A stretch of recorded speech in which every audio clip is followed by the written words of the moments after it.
आंदोलन को लेकर आज कांग्रेस नेता उदित राज पटना के सदाकत आश्रम में प्रेस कॉन्फ्रेंस किया और क्या कुछ कहा है। मोदी सरकार पे जो निशाना साधा है, मोदी सरकार किसानों की हकमारी कर रहे हैं और भी बहुत सारी बातों पे जो उन्होंने क्या कुछ कहा है, सुनिए इस वीडियो में।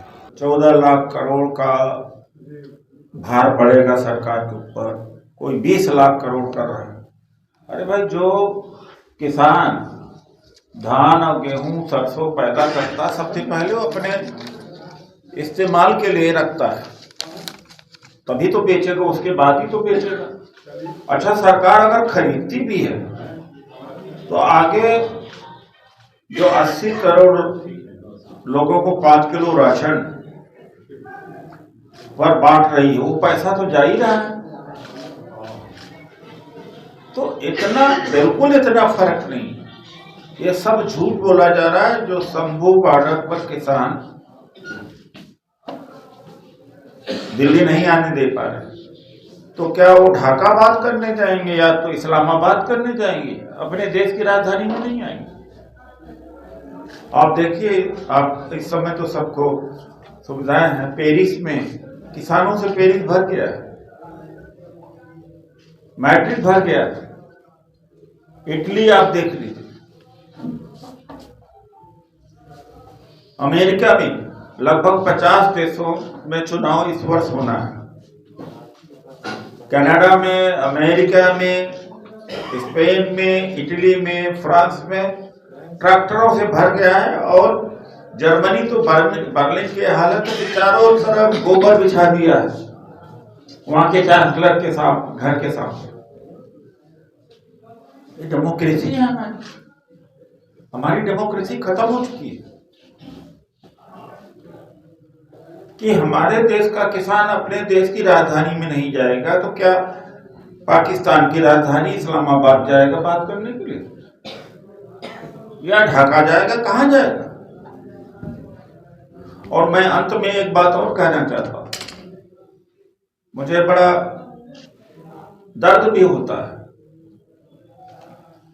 जब एक पत्रकार भी हो, एक नागरिक समाज का व्यक्ति, अरे कांग्रेस क्या कर रही है, आरजेडी क्या कर रही है, विपक्ष क्या कर रहा है। तो मेरा एक सवाल होता है उनसे, क्या भारत में आप नहीं रहते?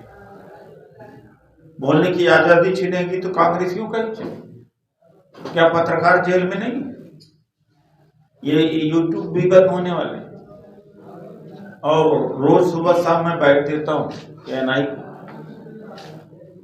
सवाल कहां से आते हैं? प्राइम मिनिस्टर के ऑफिस से आते हैं। हर 250 की एक टीम है इस गवर्नमेंट की, और एक टीम 250 की टीम में 3-4 आदमी एक टेलीविजन पर लग गए हैं कि क्या टाइटल जाएगा। टाइटल वो डिसाइड करते हैं। तो क्या पत्रकार रह गए? उनका भी उतना ही चिंता होती है, सभी नागरिक की भी उतना ही चिंता होनी चाहिए। केवल राहुल गांधी जी की चिंता नहीं होनी चाहिए, या अखिलेश सिंह जी की चिंता, या खड़गे जी की ही चिंता नहीं होना चाहिए। मैं तो धन्यवादी हूं, मैं तो ठुकरा के आया, सिटिंग एमपी बीजेपी का छोड़ के आया। और ये तो रामनाथ कोविंद जी, मेरी यो हैसियत थी कि अपना बायोडाटा लेकर के मेरे यहाँ सिफारिश करने आए थे, लेकिन जब देखा विचारधारा तो आप समझ नहीं सकते कि नफरत के अलावा वहाँ झूठ के अलावा क्या होता है। एक सवाल है, किसानों के लेकर आपने बात कही। किसानों का जब स्वामीनाथन आयोग का गठन हुआ था 2004 में हुआ था, 2006 में सौंपा गया था, आप लोग की सरकार थी उस समय, आप लोगों ने क्यों नहीं किया? आज आप लोग बोल रहे हैं भाजपा नहीं कर रही है। देखिए, ऐसा है कि उनके 203 या 201 रिकमेंडेशन थे, जिसमें लगभग 200 रिकमेंडेशन को हमने माना है। तो कुछ बातें रह गई थी, नहीं हो पाई। तो हम तो अब तो गारंटी हम देते हैं, लेकिन इन्होंने जुबान दिया था, और मोदी जी ने जुबान दिया था 2011 में, जो कंज्यूमर फोरम का जो चेयरमैन थे, उसमें इन्होंने कहा था जब ये चीफ मिनिस्टर थे, इन्होंने गारंटी दी थी। जो गारंटी दी थी इन्होंने, तो इसकी भी गारंटी दे दी। अब तो हमारे नेता जननायक राहुल गांधी जी ने कहा कि जैसी हमारी सरकार आएगी हम लीगल कर देंगे। और कर्नाटक में सरकार बनी, तेलंगाना में बनी, जो हमने वादा किया था पहले दिन ही लागू कर दिया। आप पता लगा सकते हैं। तो हमारी सरकार आएगी तो पहले दिन ही एक एमएसपी को लीगल कर दिया जाएगा। सर नाम नजदीक है और इधर एनडीए लगातार उसका कुंभा बढ़ता जा रहा है, आप लोग भी एनडीए इंडिया गठबंधन बिखरते जा रहा है। देखिए, ईडी इनकम टैक्स, मैं एक एमपी का नाम नहीं बताना चाहता हूँ, वहाँ महाराष्ट्र के, तो नहीं बताऊंगा, आगे नहीं कहा, अपनी शांति को भंग करें। ठीक है, चलो चले जाते हैं। दबाव बहुत है। लगभग 400 एमएलए अभी तक खरीदे जा चुके हैं। नवलनी का मर्डर हो गया वहाँ साइबेरिया में, आज ही मर्डर हुआ है।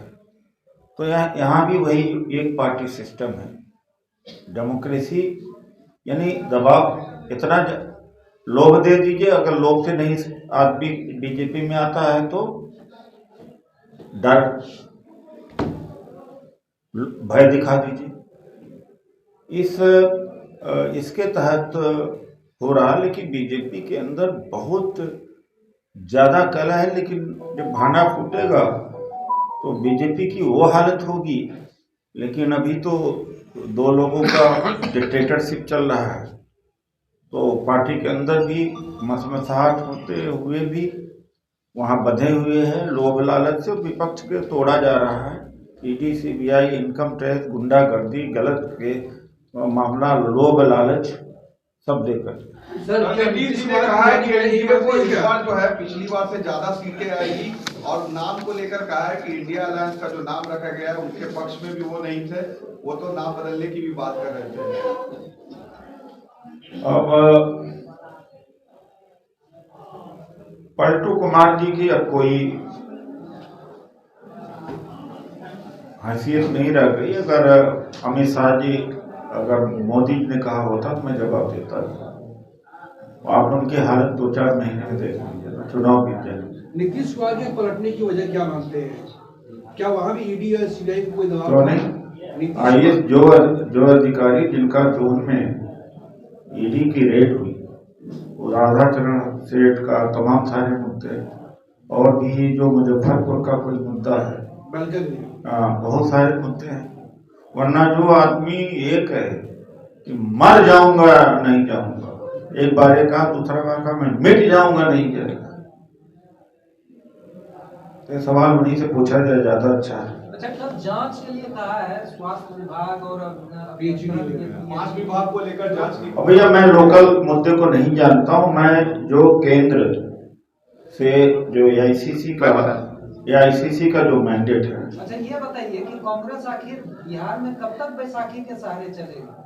खुद को डेवलप करने की क्या प्लान है? हम अपनी कमी को खोज रहे हैं, धीरे धीरे इम्प्रूव करेंगे। अभी राहुल गांधी जी की जो भारत जोड़ो नया यात्रा है, एक नया उनको पार्टी को नई गति मिली है। धन्यवाद। तो आपने सुना जिस तरीके से उदित राज ने आज मोदी सरकार की जितनी भी योजनाएं रही हैं, या वो सारी बातों को रखा है। मोदी सरकार ने कितनी सारी नौकरियां दी हैं, ये सारी बातें इस वीडियो में आपने सुना। तो आप देख रहे थे तत्भारत, मैं कुंदन, धन्यवाद।